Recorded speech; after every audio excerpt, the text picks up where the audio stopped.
Hello guys, so welcome back. I think this is episode 11 we are on now. So as you know, I showed you the first two games of the season. It was a 3-1 win over Halifax and a 1-0 loss to Notts County. So we've had a decent run of form, I can't deny it. We had Macclesfield with a 1-0 win, Barnet with a 2-1 win, Solihull Moors with a 1-1 draw, Fylde beat us 3-1, Harrogate 2-1 win, and Dagenham and Redbridge was a 2-2 draw. Pardon me. So Dagenham and Redbridge are top of the league, so that's who we've just played against. So we're looking at the teams around us who we really need to maybe win. They're looking at getting us to have a mid-table finish. So what we're doing now currently is really good. So where we need to be at, or by the end of the season, is where Notts County are 12th, which is very good. Barrow seem to be doing very badly. And Woking, Harrogate, and Havant and W are struggling down at the bottom.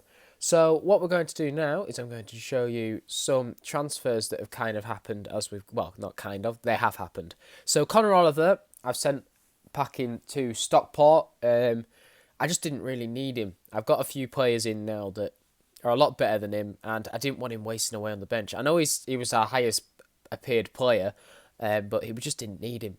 So I've sent him off there. We got 30k for him, which was a decent amount for where we are at the moment. He's only worth 14 as well, so that's quite a good effort. Since last episode, I'm not exactly sure who I've brought in, but you've seen all them loans out. But I'll just show you. Brandon Aviero's come back, so he's been quite a good signing. As long as Callum Whelan, we got as a free agent, and Suleiman also. There's a few other players, but I genuinely don't know who you've seen and who you haven't. Matthew Alexander is a sub-keeper that we've brought in. So what we're going to do now is we're going to go onto the game, which I'm not exactly sure who we're playing. I haven't checked. Ebbsfleet. So we're playing against them on the 12th. So we will have a look at the team that we're going to put in. I have gained my what's it called? My gold thingy certificate. Where are we at? I'm sure there was a thing somewhere. Whether it's gone, I am not sure. Maybe it's gone. But at some point in September, we managed to get our gold coaching certificate. Sorry to baff on a bit. Right, so let's get into the team. Obviously, Connor Oliver is our top scorer at the moment, who's our centre-back. So the other one, it's Charlie, sorry. So we've got a few new players in. But this is what team we're going to go with against Ebbsfleet. Let's go on with the game. Ebbsfleet, sorry, not Ebbsfleet. Pretty much an instant goal from Preston.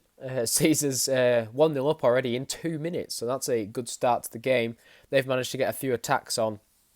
But that's all they can do at the moment. As you can tell by my voice, my cold is still about, but it's getting a lot better. The past few days, I literally couldn't speak. So we're doing all right at the moment, I can tell you that. So we're going to see King seems to have got a free kick and it's just gone over the bar. Harry Campbell probably had no chance, to be fair. But it looks like we've got another... No, it was them. They had another free kick. Pardon me again. So we got to half-time, 1-0 up. Still Jordan Preston's goal making the difference. But we still need to get to the end of the game. This is a decent result, to be fair.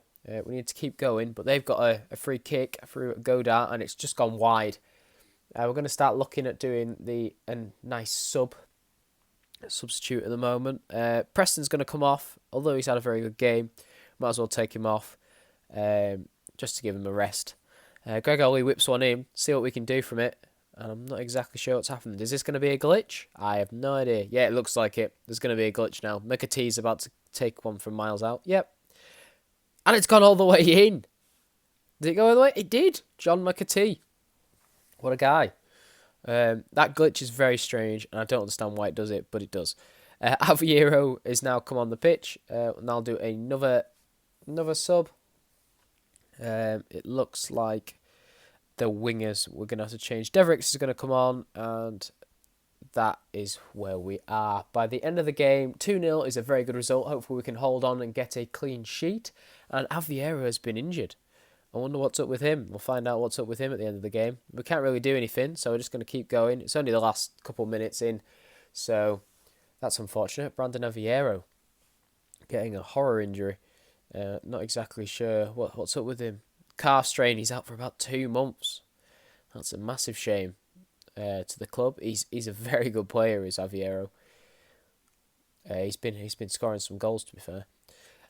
So we're going to go on to the next game now. It is against Woking. So I will take you to that game and I'll be right back. And welcome back. We've now got the next game against Woking. I actually forgot who we were playing then. So this is the team we're going to be putting out. Campbell back in net. Nelson has managed to get into the team. Good old Nelson, 40-year-old centre-back who's been around for years. I didn't realise how long he'd been playing, but he's been around for donkey's years. Oliver's back in. Von Schrotter at left back.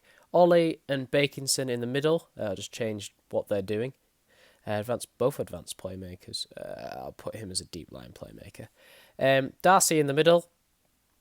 I don't know how to say his name at right mid. Devedix left, and Morias are up front. So let's get on with the game and see how we get on. We've managed to get 1,999 people. 999. Yeah, that's right. We've already 1-0 up, but I think it's been disallowed.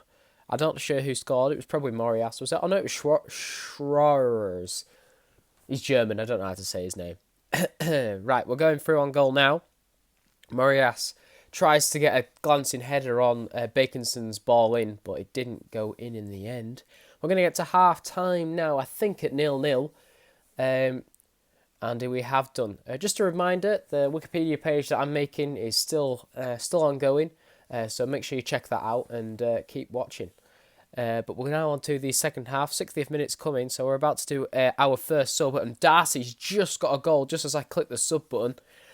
So he's been out injured for a bit. So he's had a very good game, and I think I'm going to take him off. He seems to be a bit tired. So what we're going to do is we're going to bring on Dobra, I think. Let Dobra start the game, and then we'll do another sub. Might as well. Morias needs to come off. We'll bring on Preston. Preston seems to be unhappy for whatever reason.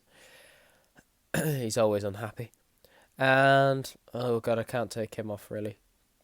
We'll take off Greg Ollie, and we'll bring on Meyer. Might as well. Let's just see what he wants to be. He wants to just be a central mid, so we'll let him do that. And hopefully we can get to the end of the game with a 1-0 win. This will hopefully see us climb the table. They get a chance, but it's just gone wide. And hopefully we'll get to the last minute of the game now. And we have a 1-0 win against Woking at home. We're getting nice 2,000 people turn up to the games now. So we're going to look to see if we can maybe get more people turning up so we can get a bigger stadium or improve the stadium we're currently at. I'm not sure how many people can actually get into this stadium. Stadium capacity is 11,000, so we've got quite a while yet to fill up the stadium. But that's we're getting there. We're getting there. So we've got a remaining wage budget of 4.3k a week to spend on players. I'm not sure whether I want to buy anyone, but the thing is, we've got that many players out on loan that that'll probably take 2k. So we've realistically only got 2k to work with. We've also got expiring contracts, but I believe there is only Lacey's contract to... Oh, no, it isn't. Yeah, Lacey's contract to renew. So, obviously, we'll be doing that around Christmas time to bring him in. He's also not happy. I'm not sure. Why is he not happy? He's unhappy about it. Oh, yeah. Some clubs wanted to come in for him, but I told him to bugger off. So, Southend, Mansfield and Scunthorpe all wanted him. But he's got a release fee. If they want to pay that, they can pay it. But he's not going anywhere, sunshine. So what we'll do is we will go to the fixture list and see who we've got next. So we've got Maidenhead, Barrow, Eastleigh, Dover, Hartlepool, Wrexham, Boston United coming up. So they're our rivals, obviously. But what we want to do is we want to make sure we're definitely in October. So it might be Boston, might be Maidstone, I might even go into November. into Aldershot. But it looks like there's going to be a cup game in between Maidstone and Aldershot, because that's quite a long gap. So they might be putting FA Cup qualifier in there at some point. So what I'll do is I'll keep playing the games, see where we go up to, and you'll see when we come back. Thanks for watching, and I will see you next time. Bye-bye. Wow. Just to add at the end of this episode, I know I said bye, but I've just been offered the Sunderland job. I obviously don't want it, because this series is about Gateshead, but they're still in League One. That's a surprise. They must have been doing horrendous. What did they do last season? Club history, league history. Oh, they only got fourth. They only got to the playoffs. Obviously, I don't want it. I'm very responded. I'm very happy that people have been seeing me. But fuck off, Sunderland.